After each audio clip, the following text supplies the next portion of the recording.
I'm doing good. Yeah, I had a pretty relaxed day today. Just went for a walk. It's good. It's good. Yeah, Walks are important for sure. You know, yeah, good for your mental health. definitely in these times for sure. Yeah. You're from Kalamazoo, correct? Yeah. What kind of stuff were you getting into as a kid over there? Um, I was into a lot of nature stuff.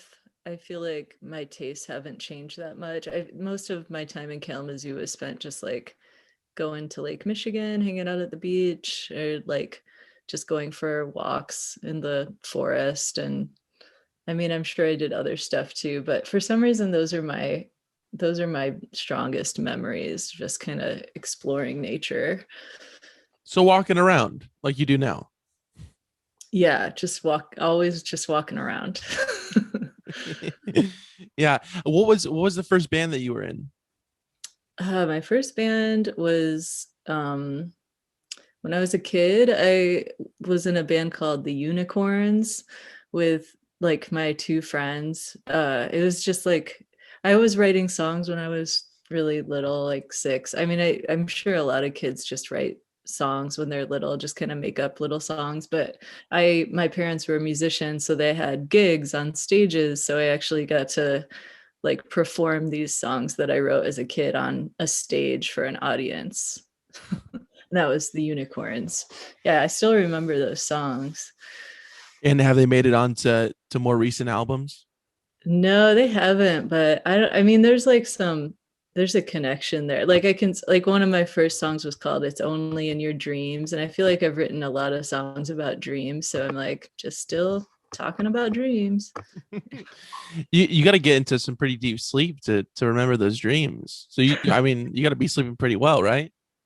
I actually find that I remember my dreams the best when I am not sleeping very deeply. Like if I just wake up, like the dreams that I have right before I wake up, if I like wake up and then go back to sleep and then wake up again, like that dream in that little section in between, that'll be the part that I remember. So I don't know. I don't know if that's when you dream most often or if that's just like when my dream is so shallow that I'm able to, more faithfully recall what happened. Yeah. I mean, and dreams have really played a huge part in your songwriting process, right? Yeah, yeah, they have. Yeah. Do you is that where you get most of your inspiration for songs from? I don't know if I get it mostly from like sleeping dreams, but I feel like, you know, daydreams, if not, night dreams.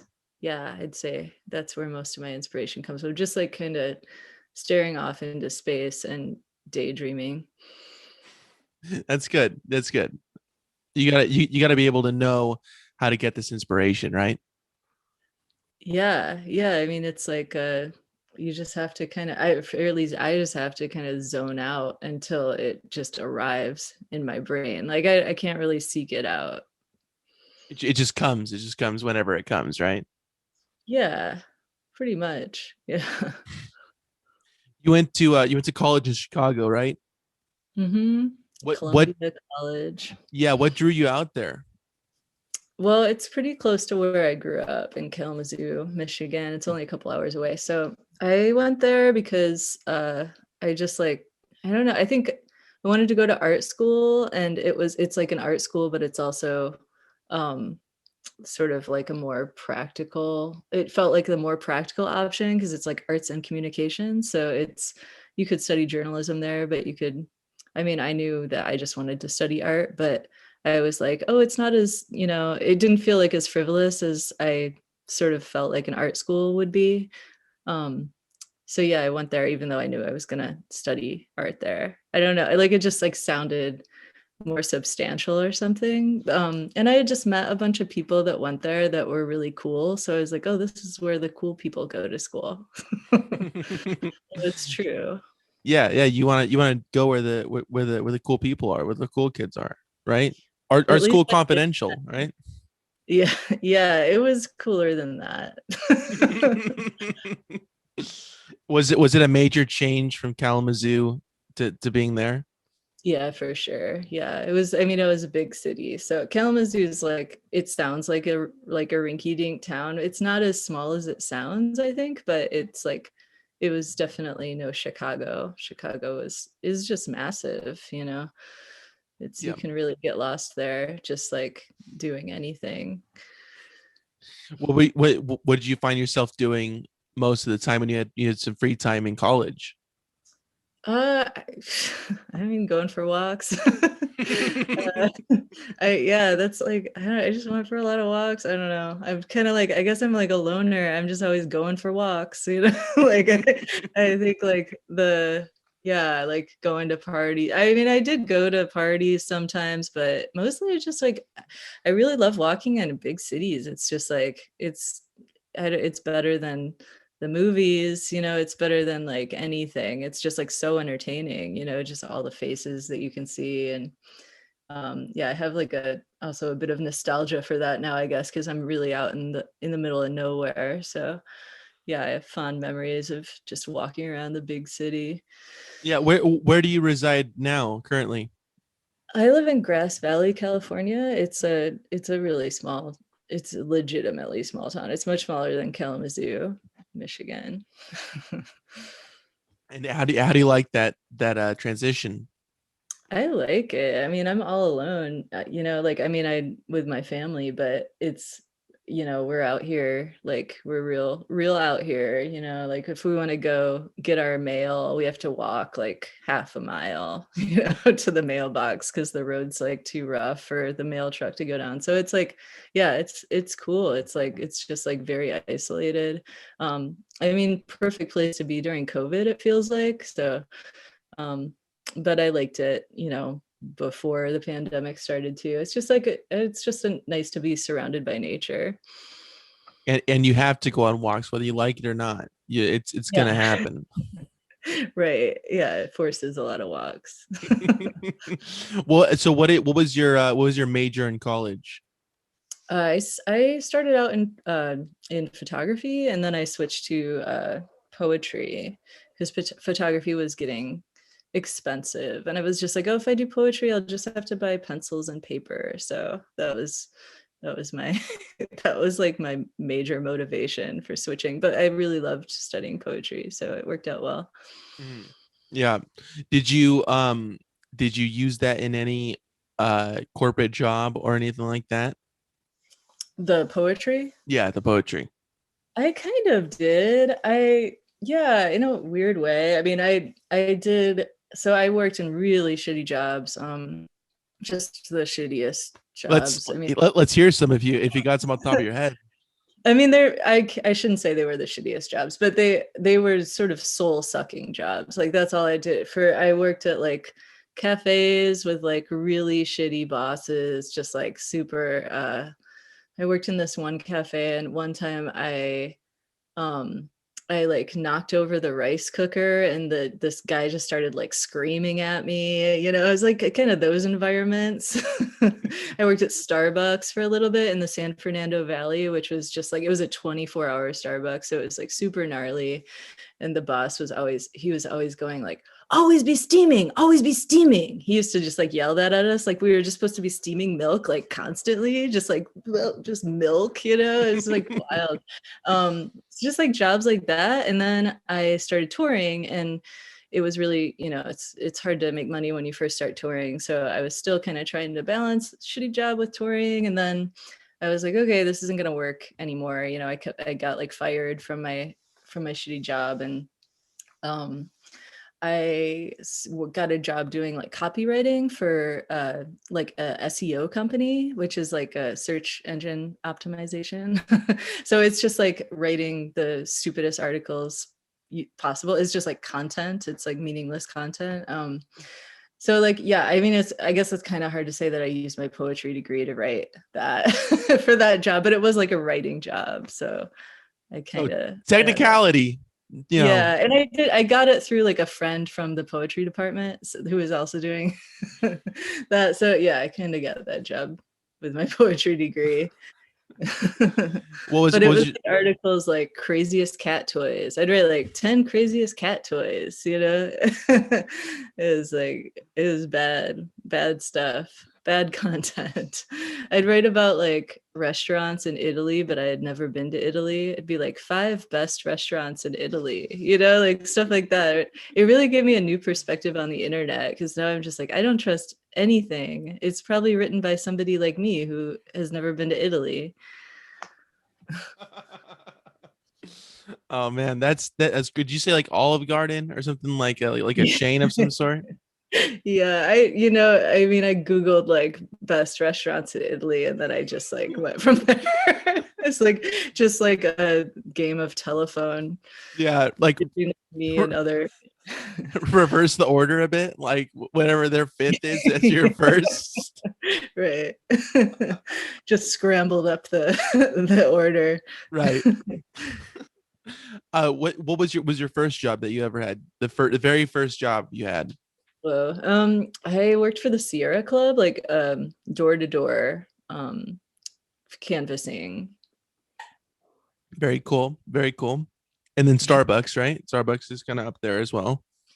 Yeah, that was really hard job because we were, yeah, just like going door to door. I mean, I would never do that now. I don't even know if they still do that. I feel like people are so much more combative now. It would be like such a different job going door to door asking people to give money to the Sierra Club. Yeah, I doubt they do that anymore. But that was my first job. It's all within articles of like best places to eat in Italy or something like that, you know? Wait, what's within it?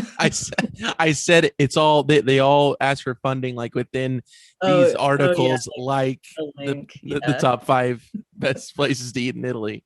Yeah, it's just content on Sierra Club's website for some reason. It's a new BuzzFeed. Yeah. So when did you move from Chicago? When did you finally get out Uh, of there? well, after college, I had just always wanted to live in California. So I had an uncle who lived in LA. So I was like, oh, I could go live with him while I find a place to live. So yeah, that's I went to LA first. Awesome. And how is that changing from the east to the west? Um, well, it was like the Midwest to the West, but yeah, Midwest to west. I'm sorry. yeah. People, wait, where are you? Are you based in California? Yeah. I feel like people on the West Coast always think that like Chicago is on the East Coast. I'm You're one not of the those people. person to I'm say telling you. that. I'm not ashamed of it. I'll say it. I've never It been to does it feels Chicago. like the East Coast in a way. But yeah, no, it's like it was, I mean, it was really different. I mean, it was like I don't know. I don't even know like how to describe. It's like people were very angry in Chicago, I felt like, and on the West Coast people were so chill. I still feel that way even though I've been on the West Coast for like a long time now. I'm still just like I yeah, it's like it is a different vibe out here. It's much better, you know. At least for me. I guess like not everybody would like that kind of chillness, California chillness, but like yeah, it really suits me. I appreciate it. It's like people would just talk to each other in the grocery store and even in like Los Angeles and like that doesn't happen in Chicago. It's like it just you don't talk to strangers. So I don't know. I like it. What about Kalamazoo? What was the vibe like there?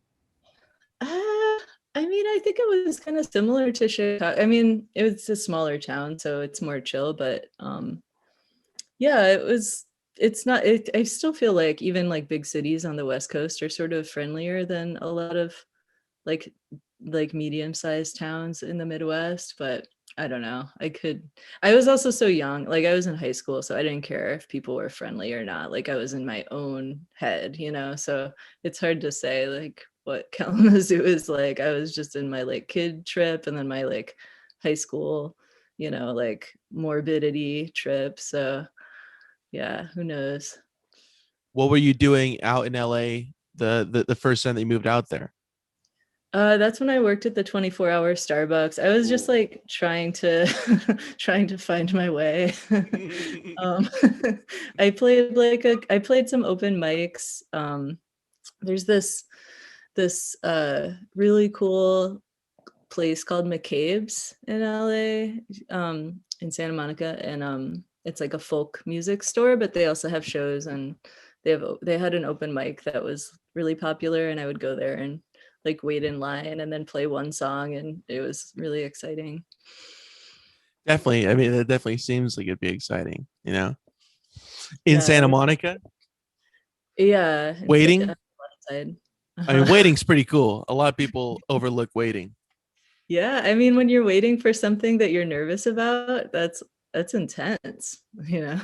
like a roller coaster or a Starbucks drink. Yeah. Hopefully not a Starbucks drink, but definitely like a roller coaster. Mhm. How what was the time span on that the first time that you moved out to LA? Um, I don't know when that was. I mean, it was quite a while ago. I lived out there and then I lived in Seattle for like a dozen years or 10 years or something. And then I moved back to LA. What made you want to move to Seattle from LA? Um, I well that I was playing with Laluz, and this was like a few years into us playing together, and we had been touring all the time, and we just kept like really liking playing in California, and just like felt like people understood us more in California, I think, like our music, and we were just like maybe we should just move to California. I don't know if that was true or not. That was just kind of like we were just like, yeah, we should. I think we had all also been playing music in Seattle for a long time. Like the four of us in the band at the time were just kind of like we had all been in like we met each other by playing in different bands around town, and it's like it's kind of a weird, the Pacific Northwest is like is very interesting. It's like very supportive and cool for musicians, but it's also starts to feel like a small pool pretty quick. Like especially if you're La Luz. Like for us, it was like I feel like we kind of like reached the top really fast. Like I don't know, like not in a to say that in like a I don't know, like a braggy way. It was just kind of, I mean, honestly, if anything, it's like, I just feel like a lot of people are kind of lazy. Like the industry can be kind of lazy. Like it's kind of like, oh, like which bands are we going to ask to do this festival? Let's choose this band again. And we were kind of like becoming that band. Like we just kind of like had it all, in Seattle, and which was really awesome. But it was also kind of like, why don't we challenge ourselves like by going to a bigger place where like not everybody knows us already, um and like the weather is extremely oppressive, in the Pacific Northwest. It's like no joke, very very oppressive. So it was time to get some sunlight. Yeah. But what was the initial idea of moving up to Seattle? Because did you say you moved to Seattle or Oh, to I thought LA? you asked about moving from Seattle to LA. No, but I was gonna ask that after this, so it's fine. We're just working backwards, which is totally cool. I moved from LA to, oh, well, that was more just random. I was in LA and I was just like, this place sucks. I hated it because my reality there really sucked. I was in the valley.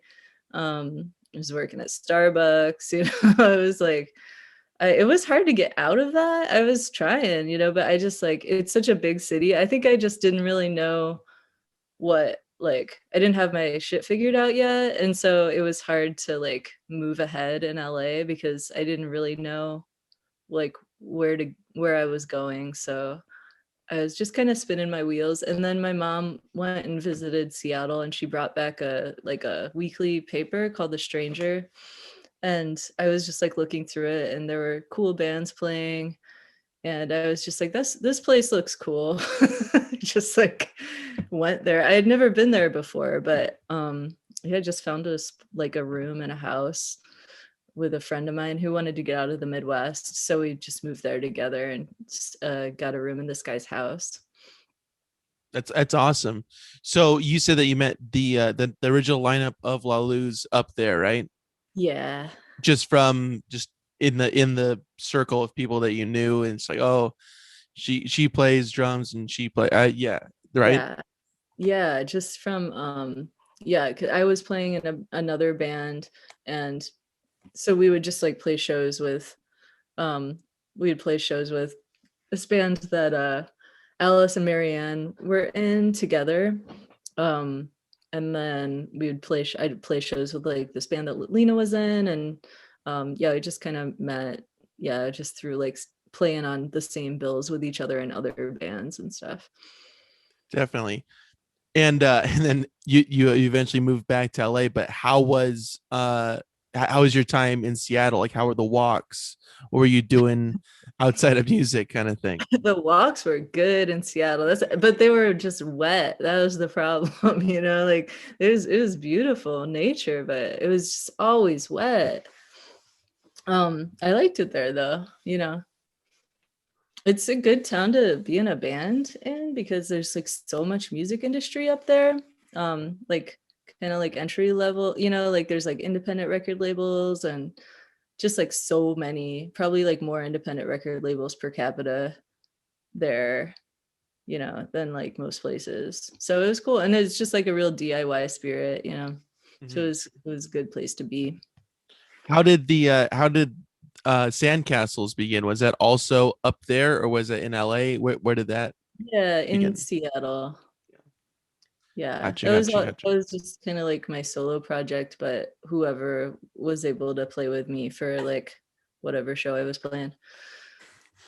Just rotating people. Yeah. Yeah, more than like, yeah, like more so than a band, I guess. Mhm. And what about the Curious Mystery? Was that also orchestrated up there? Yeah, yeah, that was the band, like my first real like band as an adult. And how did that come about? Mm, I was playing pool at a bar, and I didn't really like know anyone in Seattle yet, and uh I was just ended up playing pool against this guy, and for some reason we started talking about guitar, and I was like talking about how I was really liking to play in open tunings, and he was like, whoa, like you like to play at open tunings, so we like bonded over that, and then we started a band. I'm assuming you walked to that bar, yes? I don't think I no, I think I probably like got a ride on my friend's scooter. I don't walk everywhere. Any other modes of transportation besides driving? That's what you're taking. Walk. I'll borrow a scooter. What kind of scooter? Like a Vespa or what? No, it was like a really cool old one. It was like a Honda C3 or something. I don't know. Were you driving Yeah, that on like, the street? You going on the street with that? yeah, yeah. It's kind of dangerous. Yeah, it didn't go very fast. It's really hilly in Seattle, so we would get like stuck on hills all the time. You're doing this with your friend. Yeah, yeah, that's part of the reason we're getting stuck on hills, I think. Wait, so she had to have a license for that, right? Yeah, yeah. Okay, she had a license for that, and you were just kind of tagging along. All right. Yeah. I mean, you just have like a driver's license, so you don't need a special license. They might like a motorcycle license for that. No, no, no. Just a Honda C whatever. Yeah, the Honda C license. Mhm. Get that special license. So how are you getting to gigs? Did you have a car up there, or Oh no, I mean, I I guess I think I had a car up there. I mean, it wasn't hard to find like access to a car. I have a car like right now. I'm I not like I I hope that you do now. Yeah, for definitely. I yeah, I mean, I wouldn't be able to go on tour if I only walked places. They got buses. I'm not saying that you have to have a car. Yeah, I don't really have anything against cars. You just see more when you walk. And then a little bit more when you scooter, than rather Well, than a car driving. yeah, you see like a little bit less than when you walk, but a little more than when you drive. That's When you're that's on a the bridge. scooter. So what year did you start working on making La Luz? Just a band. I think it was 2012. Yeah, it's been a band for a long time. So how long were you up in Seattle before it start La Luz began? I don't know, maybe like 5 years or so. Okay. Yeah. Very nice. Very nice. And where who came up with the name La Luz? I guess I did, but yeah, I just saw it on the side of a church, which now that church is like there's like some crazy sex scandal around it. It was just a church that I saw in Seattle, and I was just like, oh, I like the way that sounds. Um, but yeah, I probably shouldn't tell people that it's named after that church. Well, I mean, it's by a different name now, right? The church? I don't Yeah, know. yeah, yeah. Maybe is I it? I mean, I was shaking my head like to say yeah, but it's fine. It's fine. It is. Let's just you're saying it is. Oh, yeah. I don't Yeah, know. It's the same. and so were you working on It's Alive and whatnot up there, or was that down Mhm. here or down in LA rather? Yeah, it's alive and Weirdo Shrine. We wrote up there. We recorded Weirdo Shrine in LA, but we were still living in Seattle. Gotcha. You guys have played and recorded in some non what's the word, non conventional places, right? Yeah. What were some weird places that you guys recorded in? Well, our first EP we recorded in a trailer park, and our first full-length record. Just because our friend Johnny was living in a trailer park at the time. And he just had a studio set up at his place. So we recorded there. And then Weirdo Shrine, we recorded with Ty Siegel, and it was supposed to be at his house, like his home studio, but it was not fit. It was like he was having some kind of problem with like zoning or something. And so it was like not finished at the time. So we recorded it at a surf shop that was in like um it wasn't a surf shop, like a surf store. It was like where they were building surfboards, and it was in a it's just called like a storage unit complex. So that was definitely a non-traditional recording spot. And then yeah, and then the last two records, the one we just did, and then the one in Floating Features we did in like conventional studios, I guess. Quote unquote, right? Yeah, like they seem like, I don't know, maybe all studios just feel kind of funky. Like it feels weird to call like a studio conventional because they're all such like, I feel like they're like all just like weird physical manifestations of like people's brains. Like it's like you get like this one person and it's like, this is my studio, and it's just like looking at their brain. Yeah. That's an interesting way of putting it for sure. So you moved back down here in what, 2000 to California in 2014? Does that sound right? The second time, or 2013? Whenever like Floating Features I don't know. Yeah, probably. That seems pretty, yeah, sure. I don't know. So Just were you already touring when you came back to California, and you kind of yeah. didn't have to have like a conventional job?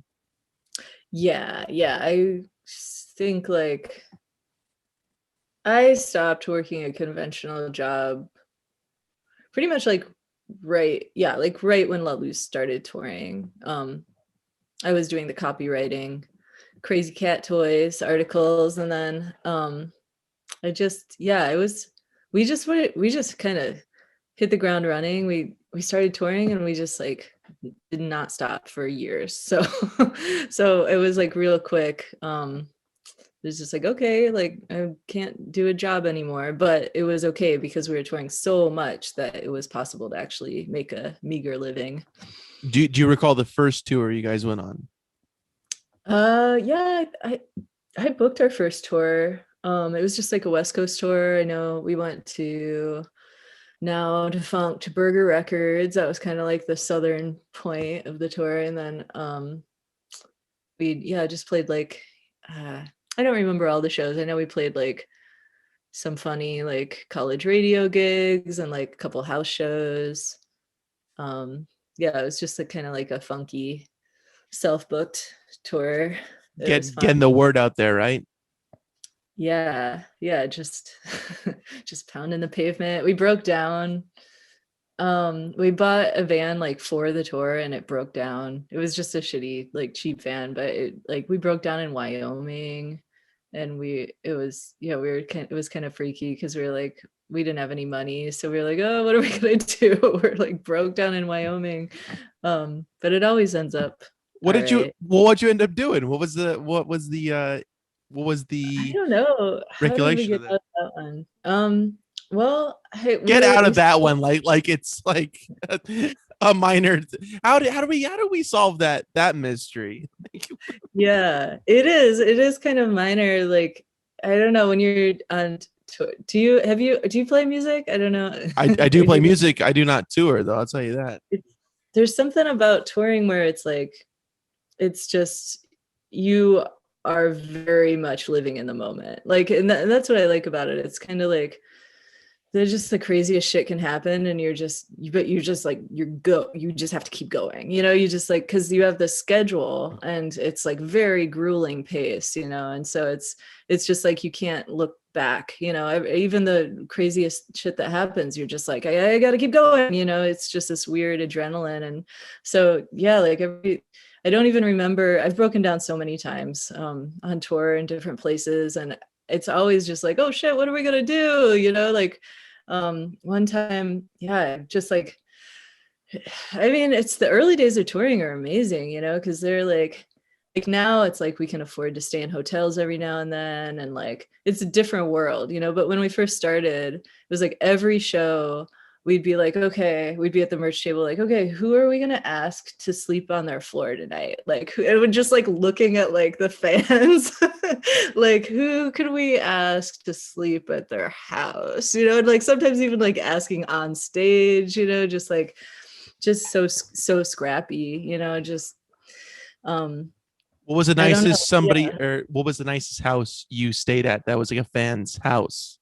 I mean, oh God, I would love to like write a book about the houses I've stayed, like 10 years of touring or whatever. And like most of them, like, like only in the last like year, I feel like, have we stayed at hotels on a semi-regular basis. So it's like, yeah, there's been so many. It's like haunted houses and like old mansions, and then like just like creepy, like creepy dorm rooms, and like just like really weird situations. And just it's hard to even know where to begin.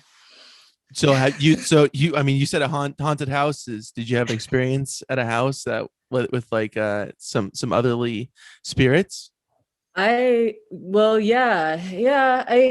had one. I'm not like the person who usually has those experiences. I'm like very, even though I believe in I don't know. I believe in like, some mystical shit, but like I don't really see ghosts.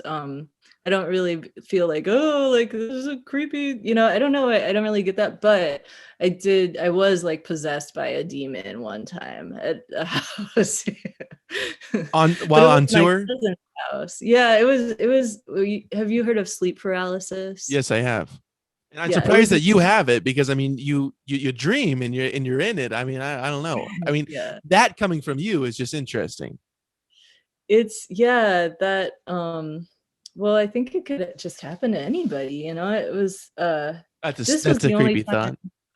thought. Yes, I mean, it's, have you had it before? No, thank goodness. And Oh, I do good. not want to have it. No Yeah, well, way. you might you might get it. No, no, not me. Why would you put that on me? Why would you put I'm not gonna have it. I'm Just saying saying. that right now. Not this Yeah, guy. it's Anyways, but you had it. I'd like to hear that story. yeah, yeah. So there's a song on Floating Features called The Creature, and it's just pretty much a play by play of my sleep paralysis. Um You write about experience. every dream you have, good or bad. It's gonna go in a song. Yeah. So what Yeah. exactly happened? You were I mean, so that's kind of when you're half asleep, half awake, right? That's Mhm, mhm. yeah. Oh yeah, okay. So I was so this was at my cousin's house. So it was not a scary house. But I was staying in the basement. She had just moved in and she hadn't really like done anything with the basement yet. It was totally finished. So it was like carpeted, but like there was nothing on the walls, there wasn't much in the room. I was in like a large room, and there wasn't much in it. So it was like just it was like a little bit creepy. But there was like a bed down there, and there was a tiny door next to the bed. So like not a full size door, more like a half size door where you're kind of like, what's this door about? But so that was just to set the scene. That door was there. And I was just about to fall asleep. I was kind of stoked because I was like, oh, I get my own room, on tour. It was like a big deal. You're usually like sharing a bed or like sharing an air mattress on the floor or whatever. And I was just like, oh man, my own room, my own bed. This is awesome. And I was just starting to drift off, and I kept hearing this high-pitched beeping sound.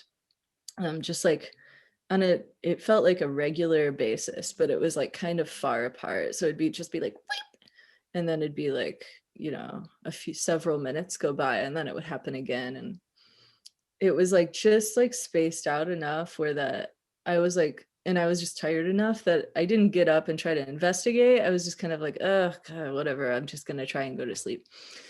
And so I start drifting off, and um yeah, the next thing I know, there's just this black creature just like rushing toward me. And then it's just like over me. And it said, I'm coming with you. And then I felt it like just like coldness, like go all the way down my entire body, like just like in a wave. And then I realized like it just entered my body, and now I'm stuck with this demon. And then And then and then I was paralyzed. I couldn't move. I wanted to turn the light on, but I couldn't. I just like couldn't move my body. And then eventually I could. And when I could, I turned the light on. I grabbed the comforter off of the bed, and I just went upstairs and crawled in bed with my bandmate Alice. And I was just like, I gotta sleep in here with you, buddy, and she was like, okay, she didn't ask any questions. And then yeah, that was it. so how long was this whole ordeal? How what was the how long would you say that this happened? That you could that to the It from the wasn't point very that you long. couldn't move to the point that it ended. Oh, I mean, it was probably only like a couple minutes. And you're like, I'm gonna write a song about that. That's Yeah. that's some I that's felt some like I had a VOC certain shit right there. that's what? I said that's some VOC shit right there. That's some stuff Did that I John write songs Dwyer would like write that? about. Really? I've heard them, but I'm like, for some reason I never listened to like anybody's lyrics. So I don't know what anyone's writing about. It's something that John would write about. I feel Cool. like. Should check that out then. I want to hear some songs like that. Well, I mean, you can listen to your own, right? Well, I've heard that one. That's that's crazy. And then the next morning, did you tell your cousin like, "Hey, I don't know what the fuck that was"? Yeah, yeah, I told her. She was probably super bummed. Just moved into that house. Yeah, because when I've seen horror movies, they're like, "Oh my gosh, there's a ghost in the closet," and like, "Oh man, Yeah. I'm not psyched on that." Yeah, they're not scared. They're just bummed out. Like, ah, shit. Now I got this thing here.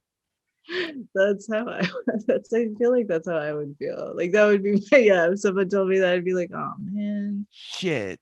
Because what are you gonna do? You I can't mean, leave. I don't know. I don't know what the next step was or would be. I don't know. I don't know what I would do. I, Yeah. so that was a pretty outstanding experience for you. Yes. Yeah, that was a bad one. Yeah. And what was a great place that you stayed at while on tour? And you're like, oh my gosh, this is a fucking nice house. I for some reason, even though this was so long ago, like the first place that comes to mind, I'm sure this isn't like the best place I've stayed, but is I was on tour with my old band and we were touring with this band called Lake. Have you heard of them? Um, I they're feel like from I've seen the name and I haven't listened to the to their music, but please. they're from the Northwest and they're just like very sweet people.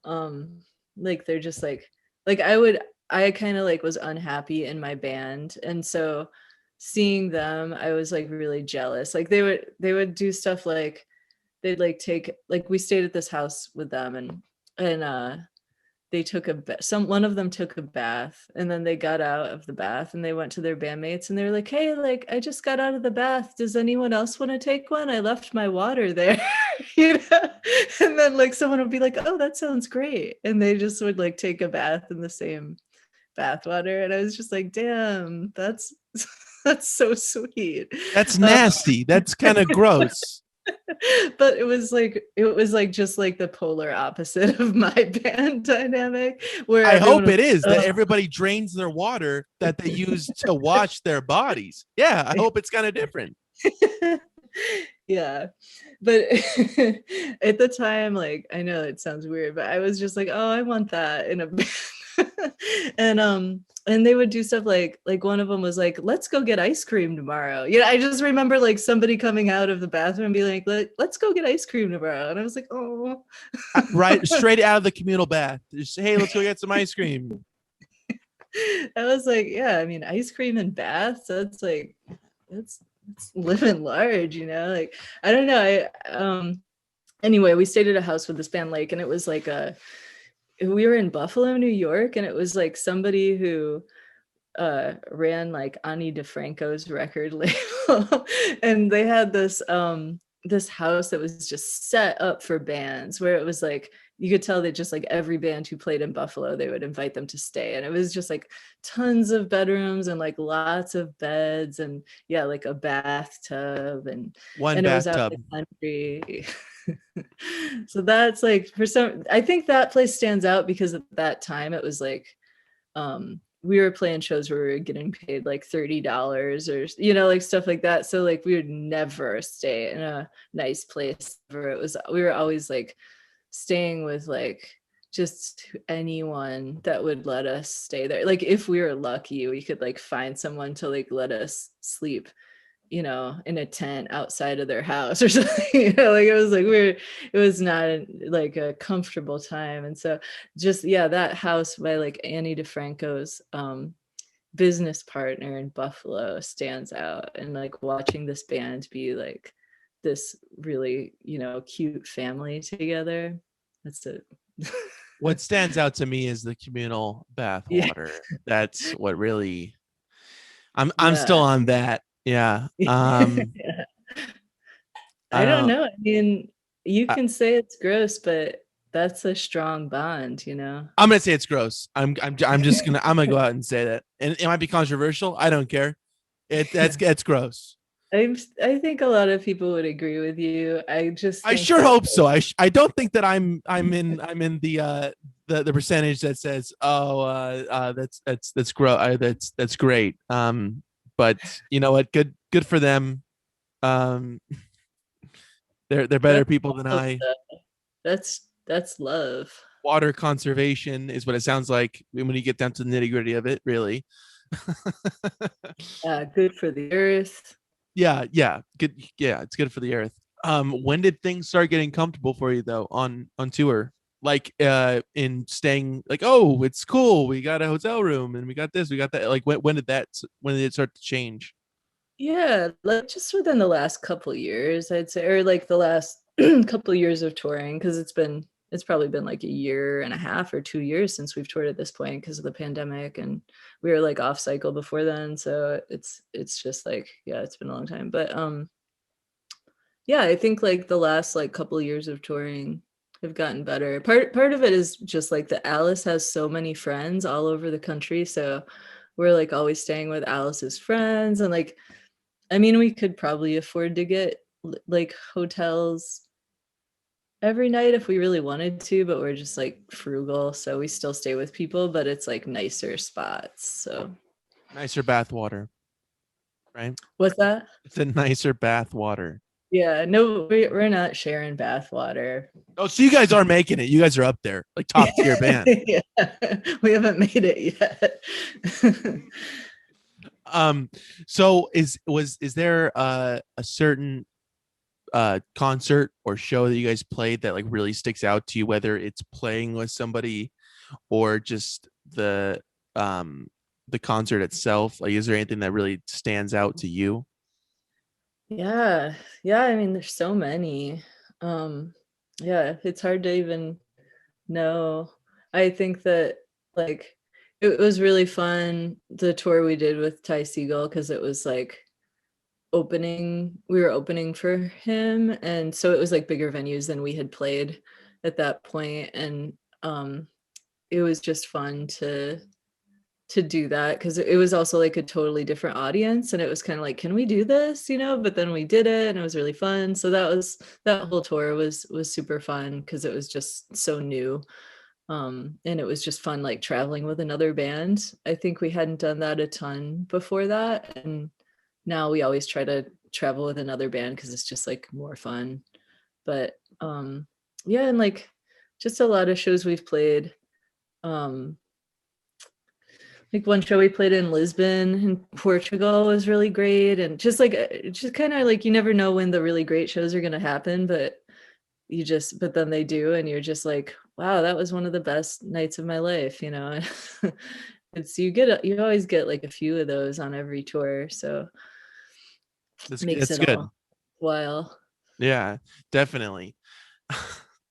um do you is there a concert that you have attended, not played, that really sticks out to you? Huh. When I was like, it has been a really long time, but when I was in high school, I saw PJ Harvey and I was like so blown away by her. That one sticks out for me. Like just like it was the first time I think it was like one of the first like rock and roll shows I had ever been to, and I was just like, holy shit, like I didn't know you could be such a badass.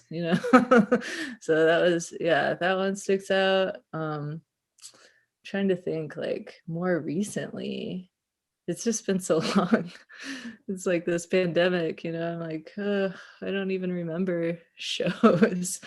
Jeez. How was it then? I'll switch it then, and if it comes to you, please just drop it in there. But what was the first time that when was the first time that you went out of the States to go tour? Uh yeah, like well, Lou's got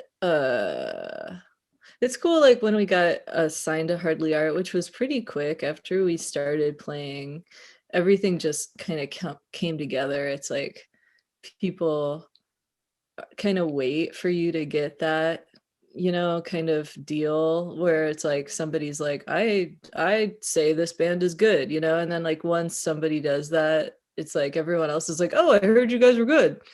So we got like a European booking agent really fast, um and that was just like crazy because I had never been out of the country. And um yeah, I don't know, it was like within, I feel like, the first year of playing that we went to Europe.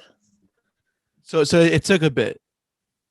Yeah, after like pounding the pavement for like 5 years with my other band and like still never making more than like $100 a show, I was just like, wow, this is amazing. I mean, and it was amazing, but it was definitely like mind blowing that like things could go well.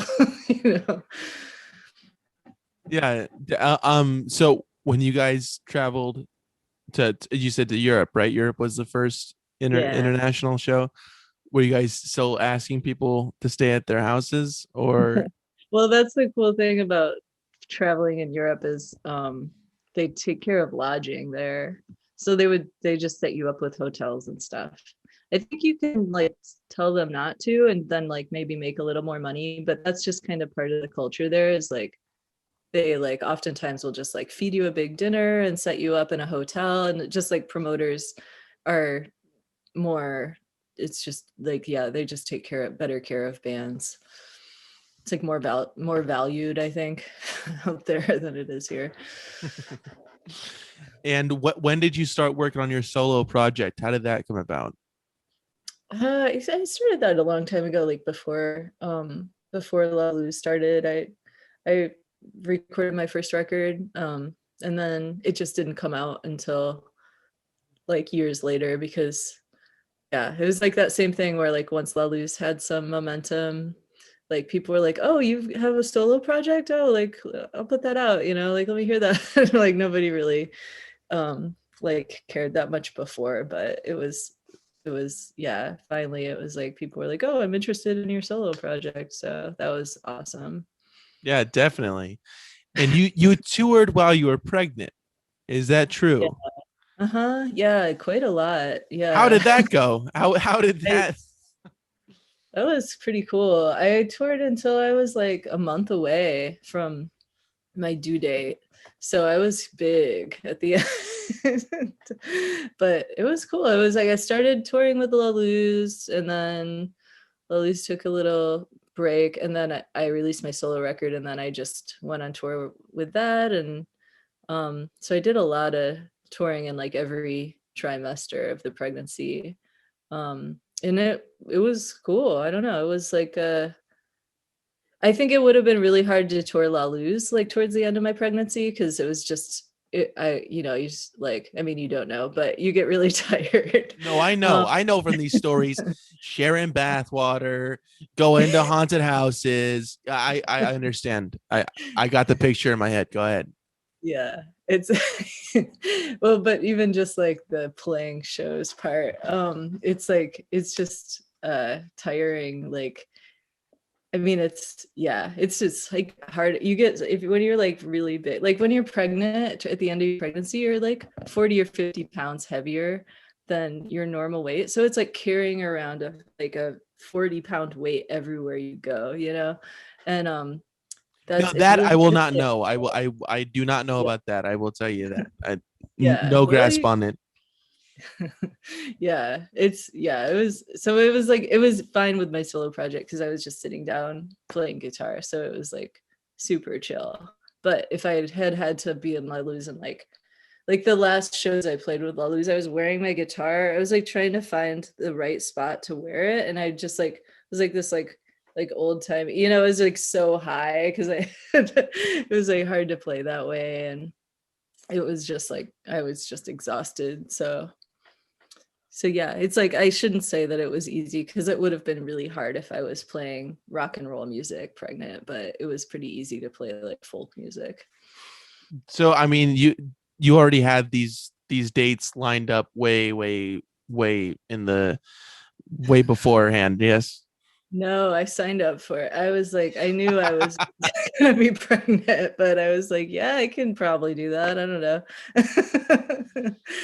Like, well, shit, I said yeah, so I don't know. Yeah. Yeah, that was Catch cool though. catch me in the hospital. Oh, I'm giving birth. I was like a little nervous towards the end because people have babies like they could have it a month or 2 months before their due date, like you don't really know when you're going to have the baby. So, yeah, towards the end, I did start to get a little bit nervous because I was just like, I don't really want to like give birth on stage opening for the mountain goats or whatever, like just like a weird place to give birth. Well, if you get the people from Lake, they're like, no worries, we have the Yeah. bath already drawn. It's like what do you call it? Underwater birth. Yeah, just get just get into the twice used bath. I hope that they don't hear this and think I'm a jerk. No. Because You I didn't. envied that. That's what you said, and they got ice cream. You didn't get ice cream. It's for sure. Yeah. They're nice people, right? So they're really nice. Yeah. Shout out to Lake. We love you. Yeah, they're cool. Awesome. Just making sure. Has your does your music influence your art and vice versa? No, not really. Good, good. I just want straight answers from now on. Just yes or no. That's it. Nah. Did you now? I mean, obviously, with any art form, you kind of transform as you know, as with a couple of years down the line, it kind of changes. Do you see your music changing, progressing in a way from way back in even I mean even the Sandcastles to the newest La Luz album? Yeah. I do. I see it changing. I feel like I kind of get like less accessible the older I get. I don't know, like I'm just like more in my own head. Every album is like more in my head than the last. And With all these so dreams, I understand. yeah. So like I don't know. I'm like I hope I almost feel like in a way like the deeper you get into your own idiosyncrasies, the more relatable it is to people who are looking for some sort of true expression of humanity, but like maybe the less relatable if you're just sort of like wanting to have a good time.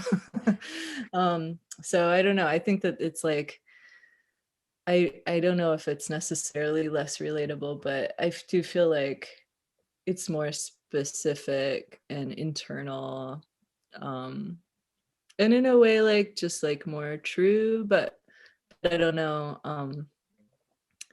I don't like when I look at like the first La Luz record, I'm like, oh yeah, it sounds like a surf rock band. When I look at our new record, I'm kind of like, I don't know what this band is. Like I don't think I could really put a label on it as easily. And so we'll see, if people like that. I don't know. I think that, you know, I think that people who have been fans with us, for a while, it's like if it'll feel like a natural progression. I just asked for a simple yes or no, and I think that you knew that, and that was a real roundabout way. No, no, that's Okay. that's Well, that from here is on out, that's all I got for you. that's it. No, that's great. And so real quick, I like to wrap this up with some promotional stuff. You can find La Luz's discography on all streaming platforms, right? You can anywhere that the people listen to music, that's where they can find it, right? Think so. I'm just gonna go ahead and say yes, and Yeah. I wanted a yes or no. Yep, it's fine. It's a little bit too late. And you can find the tapes, the records, the CDs at harleyart.com along with your solo project as well, correct? Yes, but Oh no, the I didn't want a button there, but that's fine. I'll edit it. It's first cool. record's on a different label. The first record's on Suicide Suicide Squeeze. Squeeze. Yeah, okay. Yeah. I was But it's getting to not a, that. so I don't know where you find it. Discogs. It's eBay. only available on Discogs and eBay. Yeah. Exclusive release, right? Yeah. Awesome. Thank you so Yeah, much it's for hard doing with this. Discogs. Yeah, no problem. Thanks for I really having me. appreciate it. It was great. I'll talk to you in a second. I'm going to stop recording this. Oh, okay. All right.